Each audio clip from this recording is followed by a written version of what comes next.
This is TK Irish, and it is Camp Kennerk Sunday talking about college football. But not just any college football, we're talking about Camp Kennerk Football Conference. And the season has come on and it's sort of winding down. So now the accolades are coming out of who did what and how they did it and what type of players really showed up to play this season.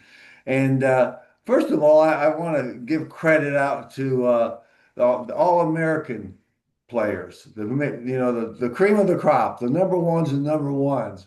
And I got to tell you, we've had some very, very good players who make it onto our All-American team. And unfortunately, our All-Americans are not very good on offense. No one in our conference made on offense. But when it comes to defense, yeah, yeah, they came to play. They knocked them down. They took it to them. And to give you an example, first team defense, we had David Bailey, offensive lineman from Texas Tech. We had Jacob Rodriguez, a defensive lineman from Texas Tech. Texas had Cashew Hamel, defensive lineman, excuse me. So you can see those guys knock people down. And not to be outdone, on the second team All-American, once again, there were no offense players, but the second team defense had Texas Tech, Lee Hunter, Oklahoma, yes, Tyler Wynn, defensive lineman, Texas A&M, Taylor York, linebacker, University of Texas, Michael Taffy, linebacker. So you can see that Camp Kennerk Football Conference is about knocking people down. They're not so concerned about scoring touchdowns, but they just want to make sure no one else scores touchdowns. So that's what's very interesting. Very proud of everyone. The accolades and the shouts go to them. But now here it is. We've got the bowl season. And you ever wonder why there's so many bowl games on starting from after Thanksgiving all the way through till mid-January? It's because there's a lot of them. I'm playing, 47 bowl games in NCAA D1 alone. Actually, all of the bowl games are D1. They don't play them in the D2 or D3 leagues. But, that's just a lot of teams traveling. And, the thing is that there's only like 3 or 4 bowl games that really count. The rest are just hey guys, let's go over to Boise here in December and play football. That doesn't sound very exciting. But the thing that I notice is the sponsorships. They just gave you an example. Las Vegas Bowl, which is played in Las Vegas. One of the few good things that they do is they named the bowl game at the location. They've had 12 different sponsors since the inception in 1992. So you can see that, the turnover. The question that I'd like to know is the turnover because of the cost of sponsorship? These sponsorships are not cheap. You could tell the big bowls like the Rose Bowl, Cotton Bowl, they have just a couple sponsors over the years. So maybe these corporate sponsors don't see the return on their money. But hey, money, college football, whoever put those two together? So, Douglas, it is a crazy world out there, and it's all about dead presidents showing up in someone's pocket. What do you think?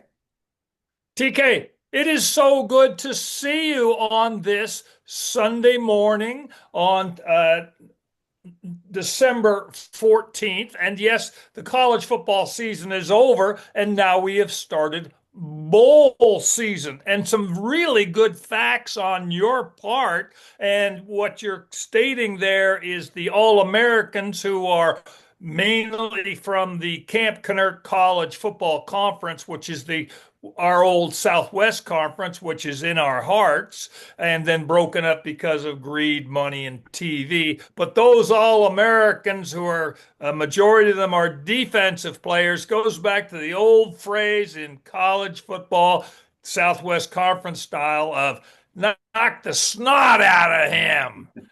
So yes, this is terrific information. Now, the whole aspect of the 49 bowls, I will look, sounds like it went from the original 4 or 5 bowls, the Cotton Bowl, the Rose Bowl, the Orange Bowl, to now 49 bowl games around the country. But now there are a number of teams concerning even your old Notre Dame, who just says we're not going to participate in any bowls because they were left out of the conference football playoffs. So that's kind of interesting. Also, I think what we're going to start seeing is the number of NIL players who have already got their film, have already decided which they're going to go the transfer portal and or onto the pros with their film already shot. They don't need to go play another game. They don't get any extra money. They risk injury. So I think what the whole situation is, the 49 bowl games is going to start contracting. And here's another thought.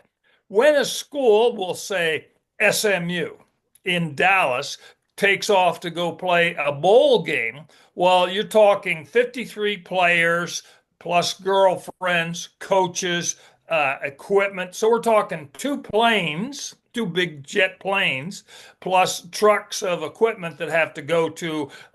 SMU is playing in the Holiday Bowl. I have no idea where that is. And they're playing Arizona. So if each school gets $2 million because it's a college bowl, by the time they pay all their expenses, it's a break even time. 2 planes, trucks, equipment, that sort of stuff. I don't get it, but I feel that the College Bowl season of 49 bowls will now start contracting for these points. Top players don't want to play in them, the cost, the exposure, and the minor bowls, because we're interested in the college football playoff conference, just won't attract that many people. And one thing that I hate to be a Debbie Downer or Dougie Downer, but I'm going to start taking a look at some of the actual attendance of some of these bowl games. There's people aren't showing up, Well, and we'll see.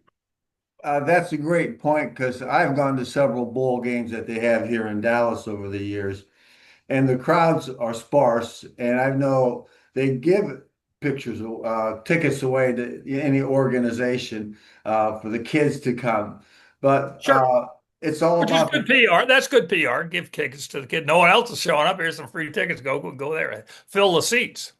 yeah. The money comes from the TV rights. It's not from ticket sales or concessions. That's Right. what it all boils down to. But then, you got the big games where they do sell out and they got a huge fan base. Then to me, that's where it's supposed to be. You're supposed to have the players playing in front of a full house, yelling, screaming, for their favorite team to see who's the victor. But hey, that's the way it runs these days. I agree with you. That's why the whole aspect of 49 bowl games and the cost of money, the top players who make good NIL money just don't want to go play. They've already got their film to go on to the NFL or go to the portal. They don't want to get injured. So I feel that the number of bowl games will start to contract. So, write it down. We'll see what we got next year. You heard it first. You heard it first here at Camp Kennerk Podcast. So write it down. Give us credit, because if not, we're going to take credit anyways. We're going to take credit anyways. Now let's get on to the whole reason of our sports show, which is a lot of fun. And what I'm really enjoying is the fact that I have to take, and I enjoy it, looking at these facts. And I'm sure you enjoyed the facts of how many All-Americans there are from our conference. I love it. I'm really enjoying it. I'm enjoying it. So let's begin with where we are. And to our listeners and viewers around the galaxy, TK and I enjoy the old Southwest Conference before TV split it on up, money, greed, whatever, because now the 12 teams that were in the conference are now spread out across the nation. And we don't like it. So we're in our hearts, we love the old Southwest Conference teams. Now, starting with Texas Tech, and they're in the Big 12. Well, they're in the second round of the college football playoffs round because they're a great team. Okay, now TCU's in the Big 12 and they're going to the Alamo Bowl. That's in San Antonio. So it's going to be TCU against USC. So that's not so bad. Now, SMU in Dallas, they're in the American Coastal Conference, or whatever it is, something like that. Uh, the they're playing in the Holiday Bowl. I'm not real sure where that is. That's Arizona SMU, and then Baylor is out of it. They're out of it. And then SEC, Texas down here in Austin, they're in the SEC, and they're going to the Citrus Bowl, which is against Michigan. Now, we'll talk about Michigan in a little bit because it's a terrific, sad story, but it's a terrific, sad story with it's complicated. I'll leave it at that. Now, Rice and Oklahoma State. Rice is the original cream puff. We don't really talk about them. Uh, Oklahoma State, no, we're not really. They were 2-12. They fired Gundy. So anyway, so Texas A&M, they are in the first round. Yeah, or they're in the first round of the college football playoffs, and they're on ABC, and they're playing Miami. So there we go. Now Arkansas is out of it. Now they're in the SEC.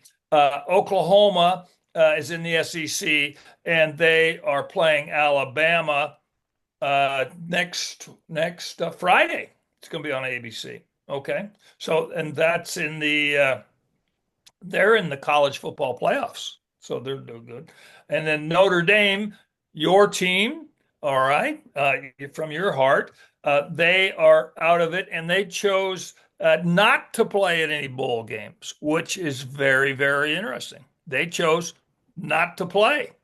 Now, UTEP, my team, the UTEP Miners, okay, they're out of it. They had a terrible season, 1-12 or 1-40 or whatever it was. North Carolina, we're following that. That's Bill Belichick.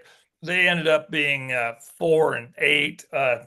They're already undergoing coaching changes. So, but then in the Big Ten, we've got the Oregon Ducks because Kevin the Magnificent Computer Guy, he's a man.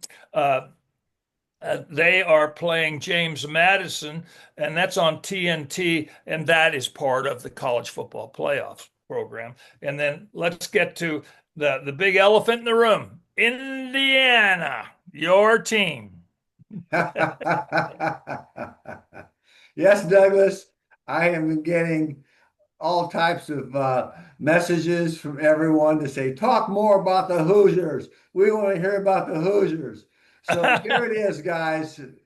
Indiana, #1, championship bound. So we're all of Hoosier land is excited. Everyone loves an underdog. And so they're going to take it to them, Douglas. Okay, and guess who won the Heisman Trophy last night?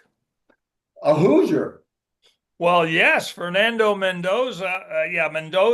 He won the Hoosier last night. The Hoosier Heisman, I should say, first time ever. So that's a good. If and I understand the state of Indiana has now going to capitalize on this moment in glory. They're starting an airline. It's called a Hoosier Air, and all the planes have pigs on them. Pigs are flying.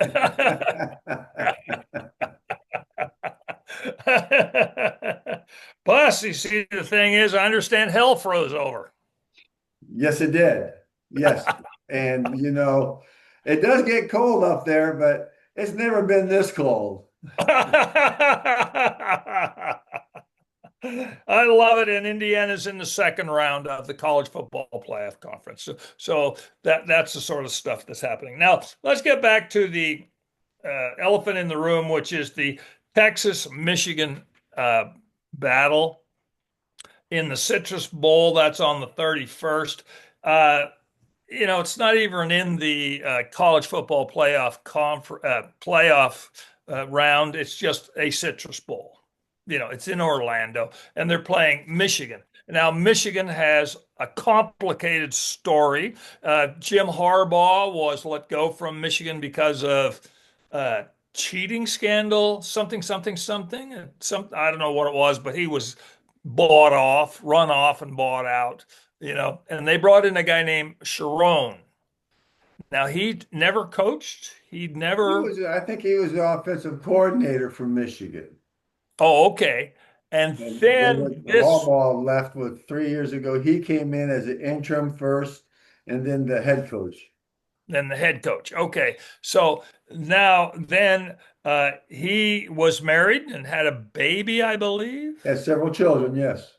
Yes. And then he had a girlfriend who was a PR person with Michigan. Yeah, the story is that she was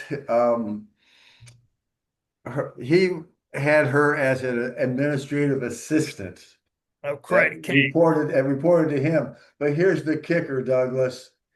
She was the host for every home game for his family. Ah, I see. So, yeah, she knew the parents, she knew the kids, Yes, yes. And I understand her fee or her pay was up from 50 grand to 90,000, something like Yeah, hey, man, if you can get the gig, get it, man.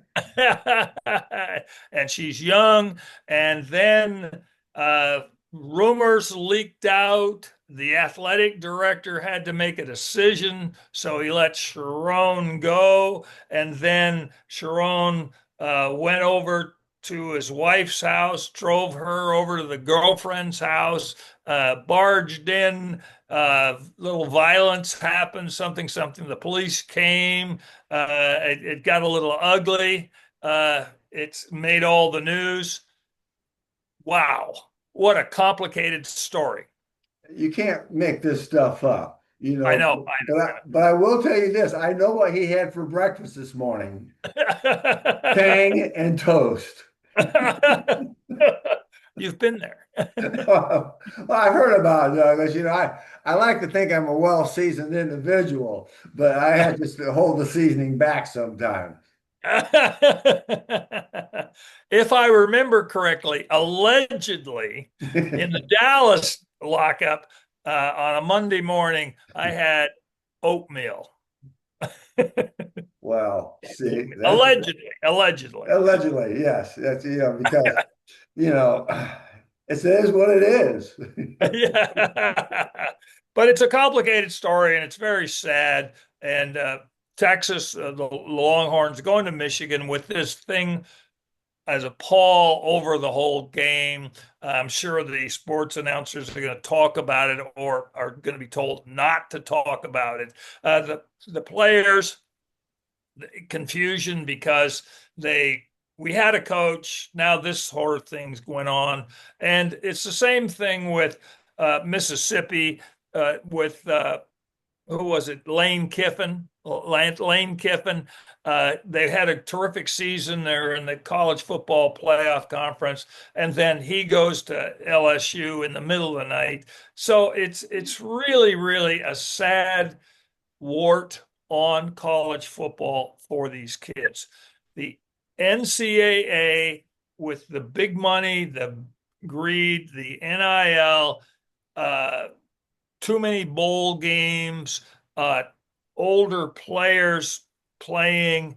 It's there's a lot of ugliness in the NCAA, and it's all boils down to money. But in our hearts, TK, we care about the old Southwest Conference at teams, and we still follow them in the Camp Kennerk Podcast College Football Conference. Douglas, we talk and we're always on the NCAA's case about this and that. But perhaps the most revered person in college sports is Nick Saban. Yes, Very well respected. Just yes, what we used to call a Saul of the earth. yes, He came out with an idea, and I thought, well, why did they think of this before? Appoint a commissioner for the NCAA, so that way the buck has some place to stop. You right, know, when it's not like, well, the NCAA said it is commissioner said this, no more conversation. That right. would help immensely. Yes, and I understand, and it's the same theory of when Major League Baseball put Joe Torre in charge of baseball operations. Salt of the earth guy, comes down hard on anything that affects the image of Major League Baseball. They put the right guy in the right place, and the situation with the NCAA, it needs uh, uh, Nick Saban. They just need to be slapped around. Yes, yes, Just yeah, go in there, slap him around, kick him in the backside, get him by the scuff of the neck, and heave him out the front door. yes. Well, you remember you and I went through the death penalty at SMU. You know, Oh, we were in Dallas at the time that that happened. So, yes, the NCAA is getting to the point where it's got to have changes. And they've got to be enforced. And if they want some free advice or wit and wisdom from TK Irish, call us here at the Camp Kennerk podcast. exactly. And it's not going to be, we're not going to have a long dissertation about, well, if this happens and that happens. We're going to make a decision. And that decision is going to Absolutely. stick. Absolutely true. So, TK, that's all I got for today. I'm reduced to playing with my Nerf surf ball. So, the end of the season, we'll chat some more about the college playoff system. That's all I got. Go Cowboys. Aaron, go Brawl.